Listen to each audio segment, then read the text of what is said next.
Gak tertarik koin-koin yang baru muncul di bear market bang? Ada yang komen kayak gini dan oke. Dan di bear market ini di 2023 ya, 2022, 2023, 2022 itu kemarin apa ya?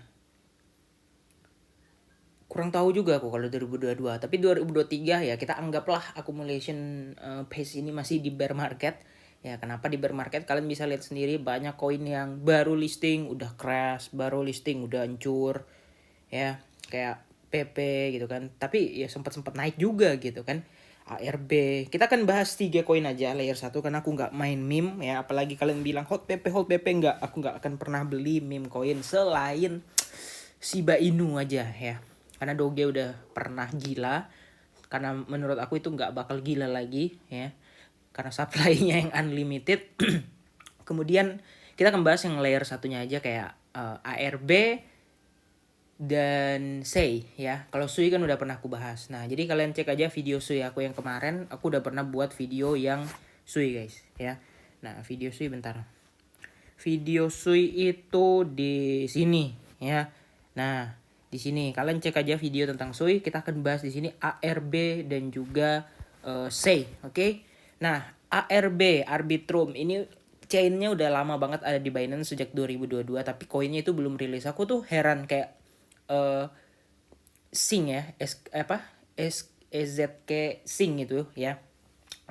Nah itu kan belum ada ya tokennya ya, tapi kok chainnya itu udah kepakai gitu, udah bisa digunakan untuk transaksi USDT di Binance. Aku kurang kurang ngerti juga itu gimana mekanisme, apakah di situ testnetnya yang terpakai ya atau yang lainnya ya.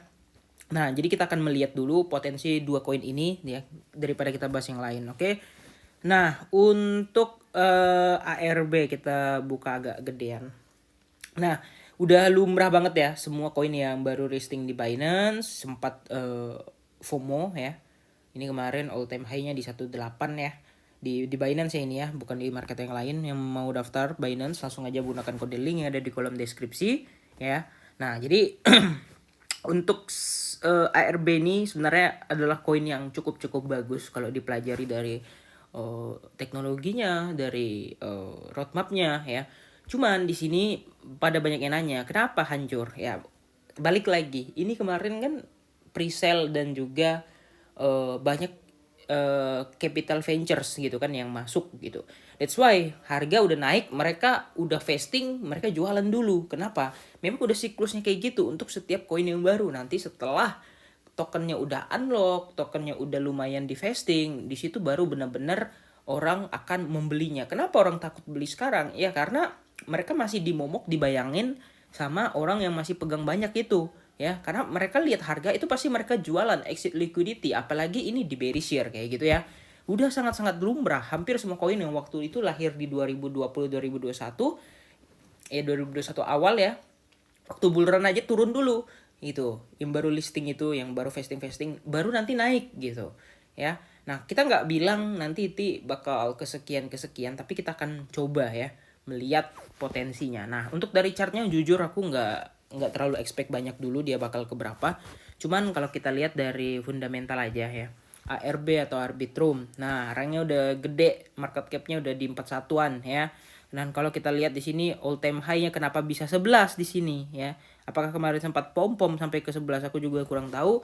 Dan ini juga kurang lebih 10 billion ya. 10 billion ini kurang lebih market cap-nya sama dengan Sui dan juga ACH untuk 10 billion. Dan kalau menurut aku untuk 10 billion harga segini ini sebenarnya kurang masuk akal gitu. Ya, kurang masuk akal, tapi ya kalau dilihat dari market cap oke lah gitu ya. Nah, untuk setahun terakhir minusnya 31%, dan untuk all time-nya nah sama. Tapi kok ini bisa all time high-nya 11, aku kurang ngerti apakah cuma week-nya ke atas atau enggak. Tapi anggaplah let's say all time high-nya di 18. Jadi artinya itu ada kenaikan sekitar 2 kali lagi dari harga yang sekarang. Kurang lebih hampir dua setengah kali lipat gitu. Ya. Nah, kalau kita perhatikan dari ARB ini ya, dia udah punya chain sendiri, kemudian juga dia layer ini ya, layer apa namanya, layer 2 gitu ya. Layer 2 di Ethereum. Layer 2 atau layer 1 ya? Aku takut salah ini. Kayaknya layer 2 gitu. Dia scaling Ethereum gitu kalau nggak salah ya.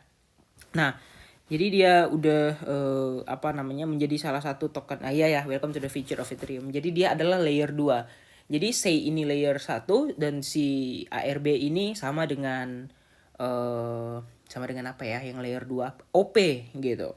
Ya, dan tentu aja semuanya layer 2 itu dibangun untuk menciptakan dan mencari the next Matic, the next Phantom. Kalau Phantom sih mungkin udah nggak ini ya. Kemarin juga ada berita Phantom kena hack dan ya lumayan banyak dan mengakibatkan harga lumayan keras gitu. Itu langganan banget Phantom. Aku kurang tahu security daripada chainnya kayak gimana. Tapi yang jelas kita nggak fokus sama Phantom lagi. Dan di sini kita akan melihat dari ARB, ya kurang lebih lah ya. ARB ini dan menciptakan Arbitrum Nova. Arbitrum One. Ya benar, Arbitrum Nova. Jadi dia ada dua chain, Arbitrum One dan juga Arbitrum Nova ya. Dan di Binance itu kalau nggak salah ada juga yang Novanya gitu ya. Nah, jadi ya kalau kita lihat ini kurang lebih lah sama project-project yang lainnya. Sebenarnya ya rata-rata kan mereka berlomba-lomba gitu guys ya. Berlomba-lomba menciptakan the next Matic, mencari the next Matic dengan fundamental, dengan builders, dengan developer yang berbeda gitu ya. Nah, untuk ekosistemnya kurang lebih sama juga gitu ya. Tapi di sini ada Arbitrum Goerli, ini Ethereum juga ada gitu ya. Dan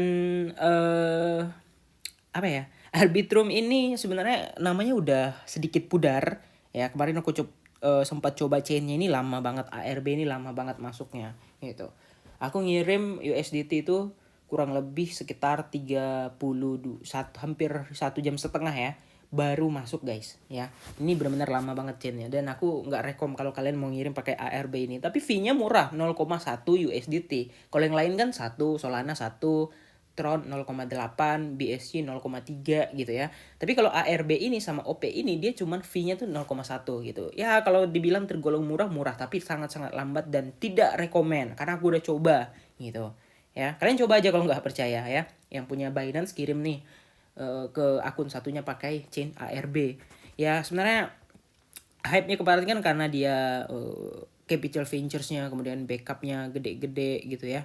Dan sebenarnya kalau menurut aku sih dari mata aku tuh nothing special gitu. Jadi that's why aku nggak masukin si ARB ini ke dalam portofolio. Kenapa? Karena udah gede juga market cap-nya ya guys ya.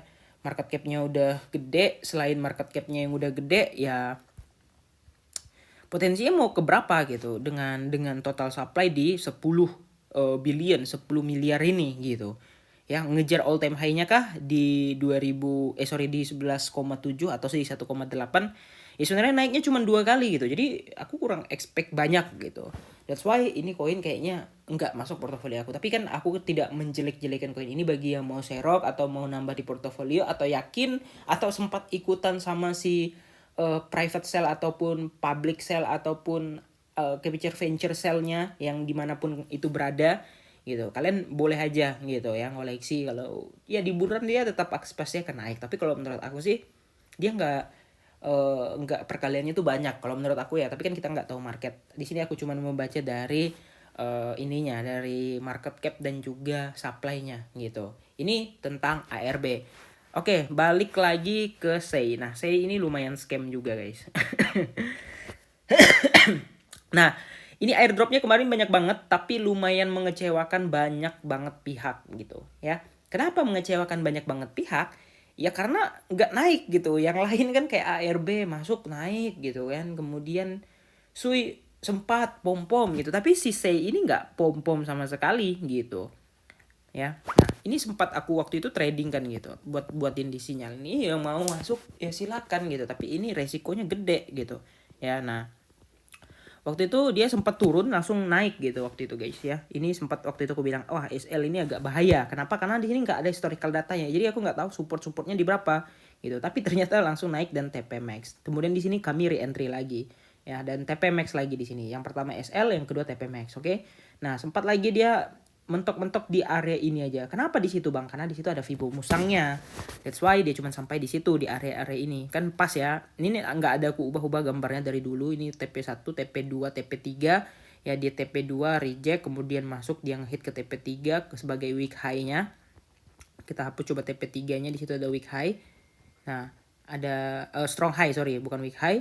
Dan sekarang harganya udah lumayan dalam banget gitu ya. Nah kalau kalian mau mencari bottomnya, ini kalau menurut aku sih nggak cocok untuk sekarang kalau koin-koin yang kayak gini. Kenapa? Ya itu tadi guys ya, itu tadi balik lagi ke koin yang tadi gitu. Nah ini juga kayak jelek banget sih chartnya kalau untuk untuk Sei ini ya. Ini Capital Ventures-nya udah nampak banget kemarin nafsu jualan gitu, dan pemegang airdropnya yang biasa party, tapi di Sei ini nggak banyak yang party kemarin ya. Nah kalau biasa sih dia habis kayak gini langsung turun guys ya. Ini analisa teknikal dasar aja, bisa berubah bisa enggak, karena kripto itu sebenarnya nggak harus di teknikalin semua ya. Banyak faktor yang menyebabkan harga berubah. Kalau kita melihat apakah fall in wedge, ya tentu aja fall in wedge untuk sejauh ini gitu. Tapi ada potensi nggak dia naik? Ya kita coba hitung pakai Fibo untuk target terdekatnya. Kita ambil yang slow aja. Kita anggaplah ini bottom untuk sementara waktu ya. Kita coba tarik dari sini sampai ke sini, sementara waktu dia bottom, dan ya masih di area ini gitu. Targetnya masih di area-area ini gitu. Nah, ya. Nah, jadi kesimpulannya adalah kita akan melihat dari segi tokenisasinya, yaitu adalah SEI. SEI ini aku lupa berapa ininya, berapa apa namanya. Nah, sama ya, tapi dia di rank 138, 10 billion, 10 miliar, kurang lebih sama. Circulatingnya juga hampir sama dengan si ARB tadi, yang tadi ARB 1,7 sedangkan si SEI ini 1,8 ya. Tapi perbedaan harganya cukup signifikan. Yang ini 0,09, 0,1 aja nggak sampai, sedangkan si ARB tadi 0,7 gitu ya. Dan juga kalau si apa namanya si ACH 0,01 gitu ya. Itu benar-benar jauh perbedaan dapat kita lihat gitu.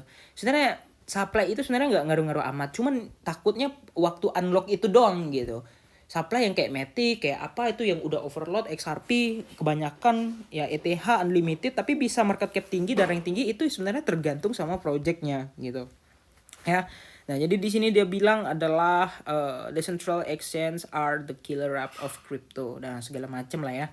Nah kalau kita lihat say ini cuma satu ya, say IO ya. Nah say IO kita lihat dulu. Nah, jadi kalau menurut aku ini kayaknya jelek juga ininya. Apa namanya?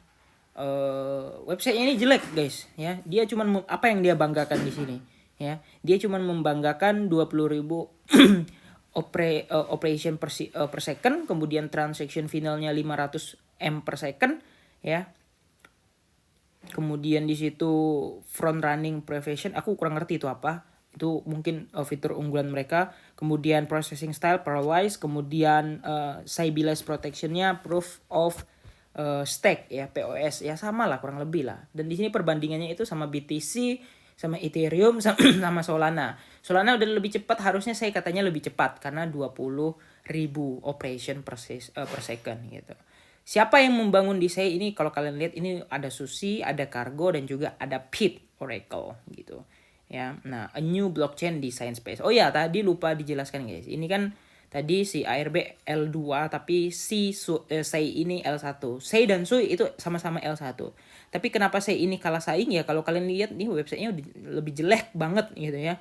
Nah, tapi di sini ya trusted by world class operators, investor and institutional, ada Coinbase, ada Delphi Digital, kemudian ada juga Layer Zero. Biasa aja sih. Ya, Coinbase sama Delphi ya mungkin udah oke. Ya. Nah, jadi di sini kalau kalian lihat oh bukan, sorry, OPS tadi order ya, order per second. Jadi belum tentu juga di proses gitu, karena kalau diproses kan butuh confirmation lagi di blockchainnya, kita nggak tahu ya. Total testnet transaction 10 miliar 10 juta lebih, 100 juta lebih. Dan kalau menurut aku sih sebenarnya biasa-biasa aja gitu, nggak ada yang terlalu spesial sama SEI ini ya. Orang juga yang beli yang Capital Ventures itu kemarin ada yang bilang wah rugi nih, masih rugi nih ya, belum balik modal, masih ngikut vesting dan segala macem ya. Itulah dia koin-koin baru guys, masih ada minus-minusnya. Tapi kita lihat aja nanti di 2024 apakah mereka udah berubah dan mengubah pandangan aku terhadap dua koin ini. Kita tunggu aja ya, karena Ya untuk sementara waktu di bearish year ini masih jelek banget gitu. Oke, kira-kira gitu aja. Jangan lupa untuk like dan subscribe. Terima kasih udah nonton video ini. See you next video.